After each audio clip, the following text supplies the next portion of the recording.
Graça e paz da Igreja de Cristo na manhã de hoje, neste primeiro dia da semana. Que Deus seja louvado pela sua, pela minha, pela nossa vida, pois Cristo é digno de todo louvor, de toda adoração. Das nossas vidas.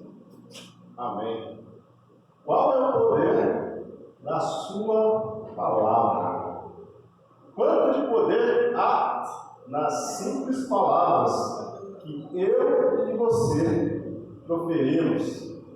Será que pequenas palavras, pequenas, como mate, viva, cure, deixe, vingue, roube, pegue, dentre tantas outras, já não possuiriam o condão, o poder de decidir destinos, tanto da pessoa que proferiu essas pequenas palavras, quanto também das demais pessoas envolvidas? Você não acha que estas pequenas palavras têm um grande poder? O que você acredita sobre isso? Reflita aí sentado, em silêncio, analise se Deus, de fato, presenteou a mim e a você com um pequeno, um médio ou um grandiosíssimo presente. Será que você e a mim, de fato, conseguimos discernir o tremendo poder que Deus concedeu a mim, a você e a toda a humanidade? Se pensarmos então em palavra como algo ainda mais abrangente, algo maior ainda, como gestos, expressões faciais, figuras de linguagem, códigos, de um modo geral, como agora o código QR, o QR Code, né, como é mais conhecido, ou mesmo o antigo código Morse, como foi muito utilizado nas guerras, que caiu em desuso por conta da tecnologia. Se pensarmos também em comunicação em massa, através de smartphones, através de televisores, através de computadores, etc, etc. Se nós abrangermos todos estes recursos de propagação da palavra, e se você ainda não foi convencido de que temos talvez o maior poder que Deus nos concedeu, eu te desafio a repensar o seu posicionamento, ou me apresentar aqui para nós um poder que seja maior que o poder de uma palavra. A palavra, ela, em gênero, ela tem o poder de gerar a paz, mas também tem o poder da guerra. Com o mesmo poder de construir vínculos de relacionamento. Então, essa mesma palavra também ela é capaz de destruí-los de um momento para outro. A palavra de incentivo também pode ser aquela palavra que desencoraja. Uma simples frase assim: vai, se joga, morre logo, já pode ser a gota d'água para a morte daquela pessoa que tem tendências suicidas. Ou mesmo a frase: eu estou contigo nessa, sofrimento é passageiro, Deus aliviará a sua dor, pois Ele te ama e eu também. Esta pequena frase também pode ser o combustível necessário para mudar da água para o vinho, o destino de uma pessoa. Vamos ler aqui em Mateus, capítulo 12. Evangelho de Jesus, Mateus, capítulo 12. A partir do versículo 33.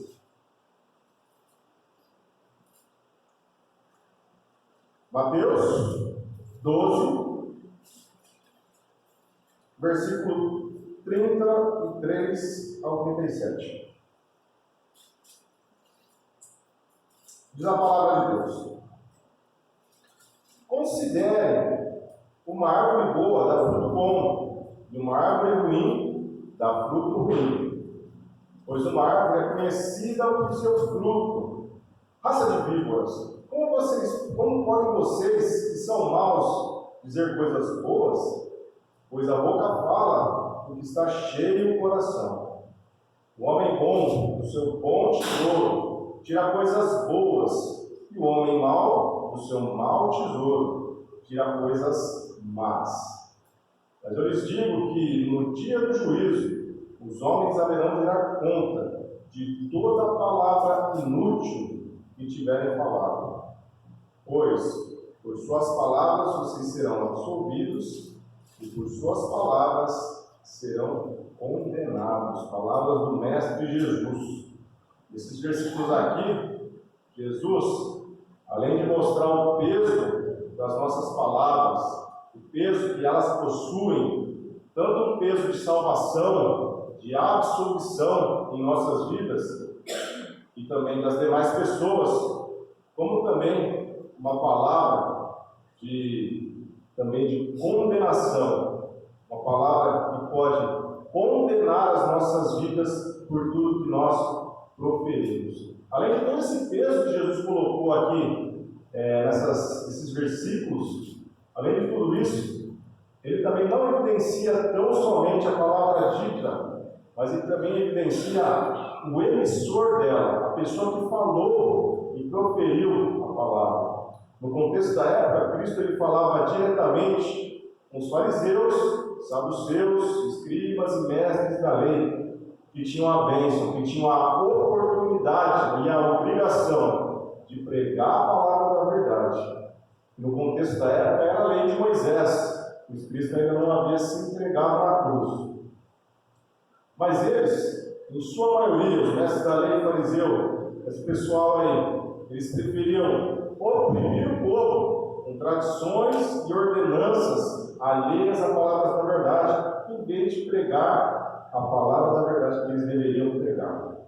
Jesus ele ensina que a pessoa a quem prega faz toda a diferença na transmissão da palavra. Porque se somos de fato árvores boas, o fruto das nossas palavras terão puro sumo de louvor a Deus. Mas em contrapartida, se nós somos árvores ruins, apenas frutificamos para a nossa própria condenação. Aí provavelmente você vai me perguntar, beleza, Daniel, mas como é que eu faço para saber, na prática, se uma árvore é boa ou se ela é ruim? Aí eu vou te falar, eu não tenho essa resposta. Mas a palavra de Deus tem. E ela fala o seguinte, que é através dos frutos da pessoa, através dos tesouros que essa pessoa tem, a gente consegue discernir se é uma árvore boa ou se é uma árvore ruim. E sabe por que a grande massa de pessoas, tanto na época de Jesus, quanto também hoje em dia, no pleno dia 12 de novembro de 2023, sabe por quê? Desde sempre, a grande massa, em absolutamente todas as gerações da humanidade, desde Adão e Eva, não conseguem discernir uma árvore boa, sabe por quê? Porque simplesmente não se interessam em buscar, em obter um relacionamento de amor, de profundidade com o Criador.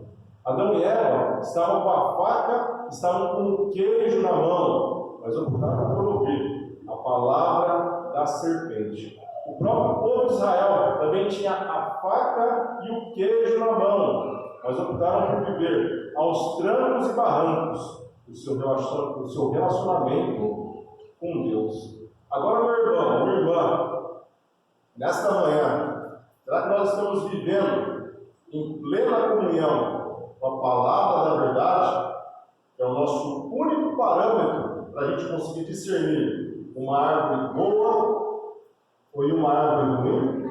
Ou será que nós estamos vivendo a nossa vida espiritual da mesma forma como os nossos antepassados viveram, deixando a vida levar, sem conseguir saber o que é certo e o que é errado? Como é que está a sua vida espiritual? Como é que está a minha vida espiritual? Temos que fazer essa autoavaliação, essa autoanálise, para saber se nós de fato estamos fazendo a vontade de Deus ou não. Provérbios, capítulo 30. Livro de Provérbios, capítulo 30.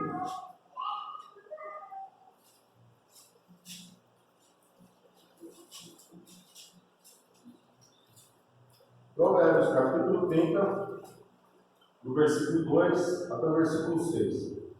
Diz a palavra: Sou o mais tolo dos homens, não tenho entendimento de um ser humano. não aprendi sabedoria, nem tenho conhecimento do santo.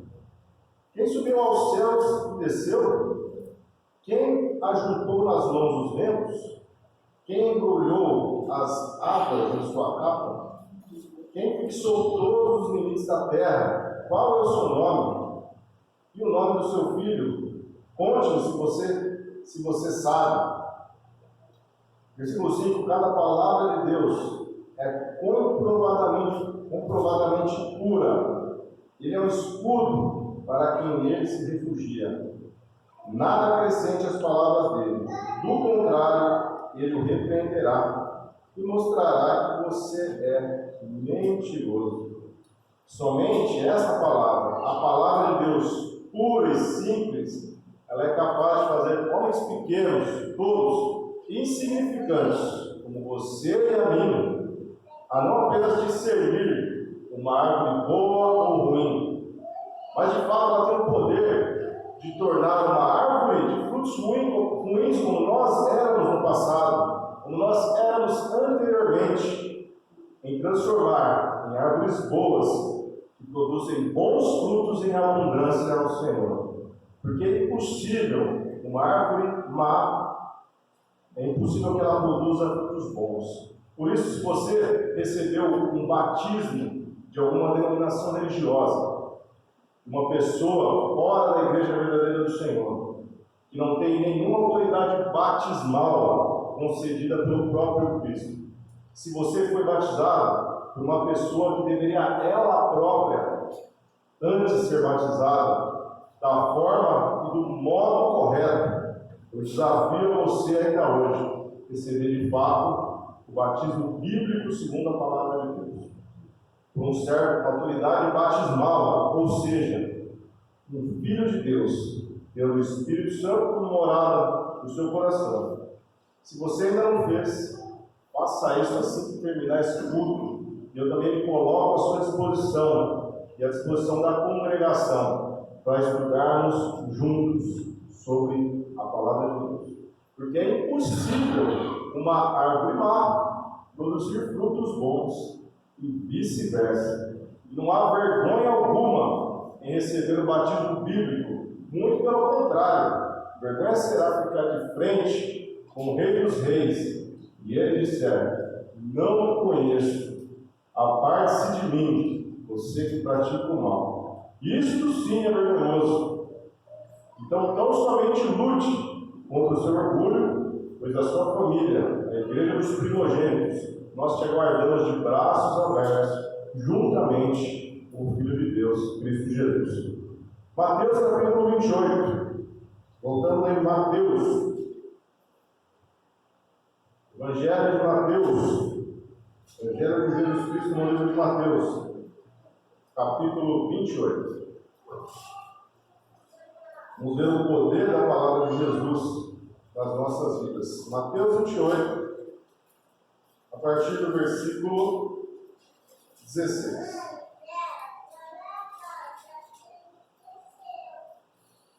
Diz a palavra de Deus: os 11 discípulos foram para a Galiléia, para o monte que Jesus lhes indicara.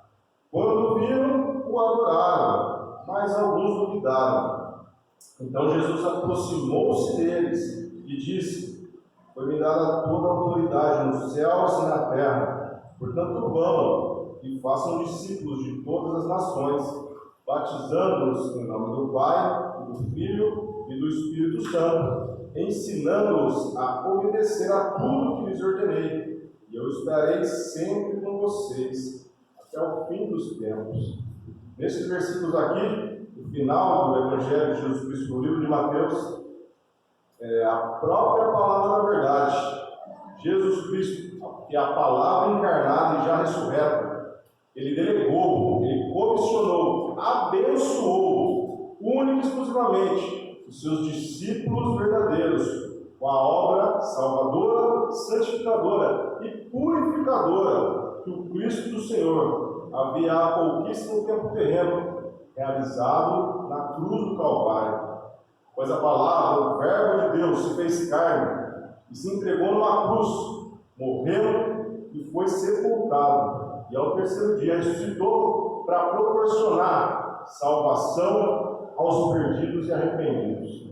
No versículo 16 diz claramente que Jesus, que é a própria palavra de Deus viva e encarnada, abençoou, funcionou a mensagem do Evangelho da salvação, não às multidões, não aos mestres da lei e fariseus, não a qualquer seita ou mesmo qualquer pessoa simpatizante, mas sim, tão somente aos discípulos verdadeiros do Senhor, Jesus Cristo. O próprio João Batista, ele não realizava batismos por sua própria vontade ou por seu próprio pensamento. Ele tinha autoridade divina para tal ato. Profecias do Antigo Testamento, Isaías, atestavam a autoridade de João, que em sua época somente ele efetuava os batismos. E multidões vinham para ser batizados somente por ele. Vejamos, todos nós, a importância da pessoa que realiza os batismos, pois ela deve ter autoridade, poder divino para este ato. E Jesus comissionou os filhos de Deus a realizarem este ato, as pessoas que ainda não receberam o Evangelho. Livro de João, capítulo 1.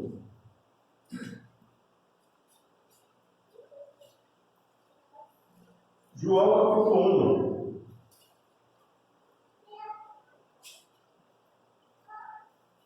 João, capítulo 1, do versículo 19 ao 28. João, capítulo 1, do 19 ao 28, diz a palavra. Este foi o testemunho de João, quando os judeus de Jerusalém enviaram os sacerdotes e levitas para lhe perguntarem quem ele era. Ele confessou e não negou, declarou abertamente: não sou o Cristo. Perguntaram-lhe: então, quem é você? É Elias? Ele disse: não sou. É o profeta? Ele respondeu: não. Finalmente perguntaram: quem é você? Dê-nos uma resposta para que levemos aqueles que nos enviaram. Que diz você acerca de si próprio? João respondeu com as palavras do profeta Isaías: eu sou a voz do que clama no deserto, façam um caminho reto para o Senhor. Alguns fariseus que tinham sido enviados interrogaram: então por que você batiza, se não é o Cristo nem Elias, e nem o profeta? Respondeu João: eu batizo com água, mas entre vocês está alguém que vocês não conhecem. Ele é aquele que vem depois de mim, e eu não sou digno de desamarrar as correias de suas sandálias. Tudo isso aconteceu em Betânia, do outro lado do Jordão, onde João estava batizando. Nessa passagem aqui, os fariseus e mestres da lei, ao se enciumarem com a fama e a grandeza de João Batista, foram arguindo quem de fato ele era, pois desconfiavam que ele se declararia que seria o Cristo, porque as profecias já estavam apontando para aquele tempo. Porém, ele, ao falar do profeta Isaías, ele ao falar de si próprio, ele utilizou a passagem do profeta Isaías, que ele disse: eu sou a voz que clama no deserto, faça um caminho reto para o Senhor.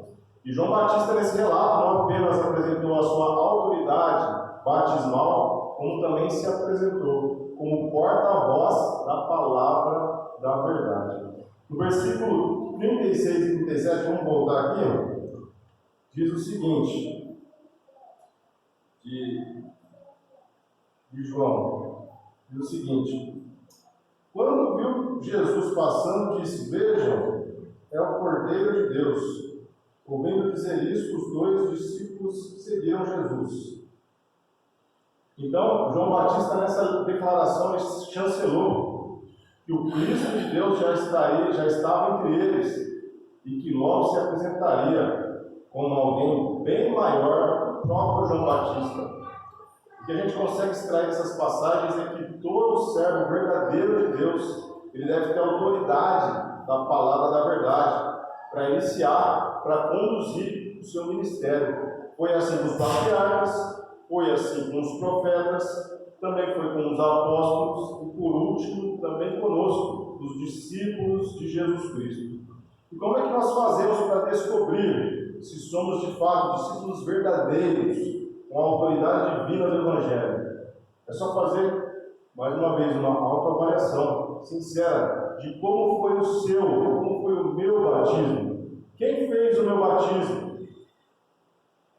Como foi ele? Será que o meu batismo foi do modo e do propósito correto? O corpo todo imerso na água, com o propósito de perdão de pecados para obter o Espírito Santo como dom, como presença dentro do seu coração, habitando a própria divindade de Deus no seu corpo? Seu batismo foi assim? Foi batizado por um servo cheio do Espírito Santo? Ou foi batizado por uma pessoa que precisava ela ser batizada?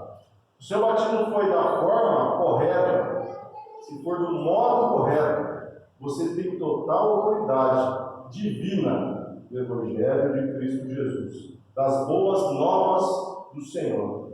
Caso contrário, eu peço novamente, encarecidamente, que venha me procurar, ou procurar um irmão fiel em Cristo, para realizar logo após o culto o seu batismo na água e no Espírito, ter a certeza absoluta de que você está no caminho correto.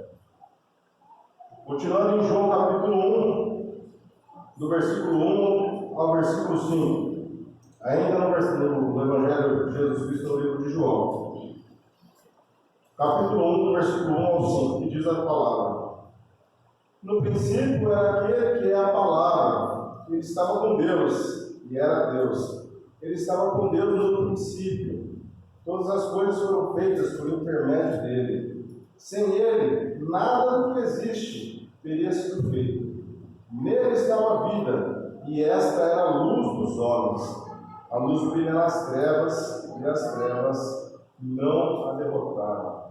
Jesus é o maior exemplo que temos de autoridade aqui nesta terra, pois é a própria palavra de Deus encarnada, a expressão exata do seu ser aqui na terra.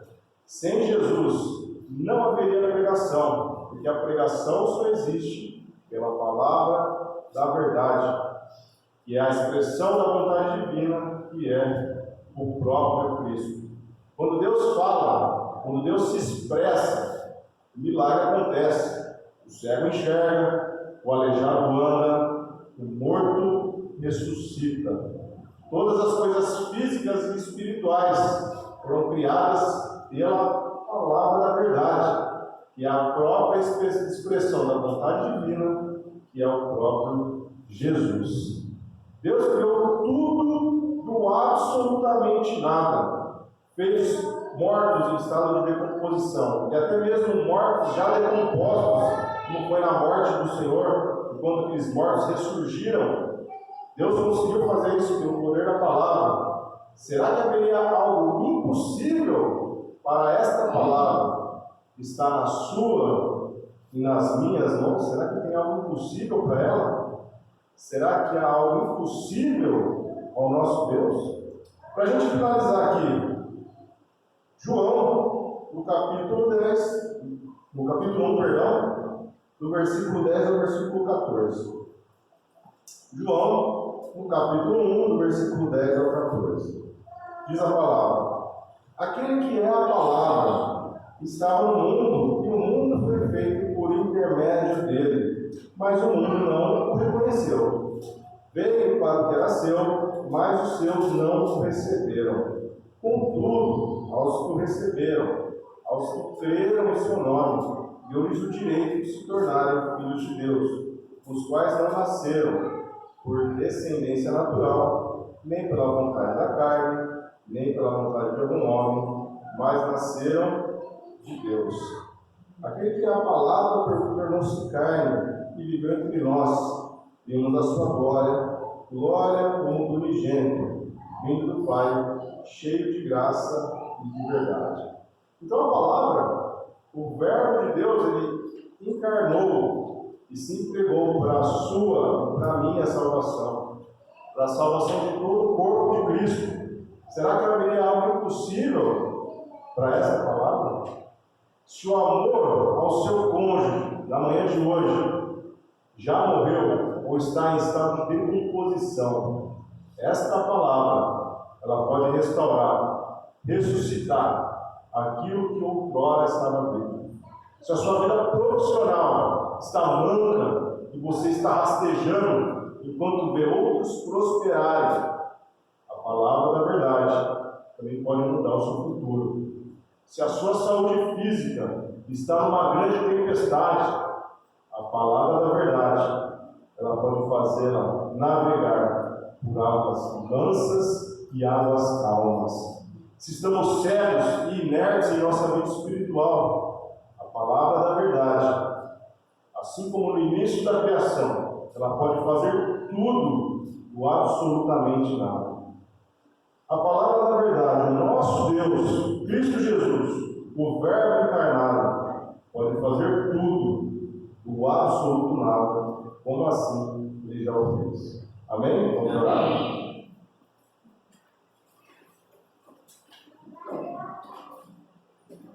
Senhor, bondoso Deus e maravilhoso Pai, é um privilégio poder estar com a sua presença. É um privilégio poder estar reunidos com a tua igreja, dedicando este momento ímpar de culto e de adoração ao Senhor. O Senhor recebe o culto, mas os maiores privilegiados por prestarmos ele somos nós. Pai, que a palavra da verdade habite no nosso coração, de fato, de verdade, para que consigamos transbordar o teu amor para as pessoas.